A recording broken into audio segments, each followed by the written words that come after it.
ស្រីតូចច្រឡឹងបើតាមបងដឹងមិនតន់មានប្តីស្រីតូចច្រឡឹងបើតាមបងដឹងមិនតន់មានប្តីស្រស់ដោយរូបអូននាងអើយកុំភ័យយកបងធ្វើប្តីមិនឲ្យអូនព្រួយយកបងធ្វើប្តីមិនឲ្យអូនព្រួយទិញគ្រឿង make up ឲ្យញៀនប្រើស្រាប់សម្រាប់អូនមួយ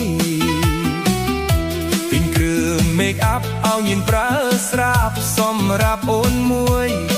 ចិញ្ចៀនក្រវិលខ្សែដៃខ្សែក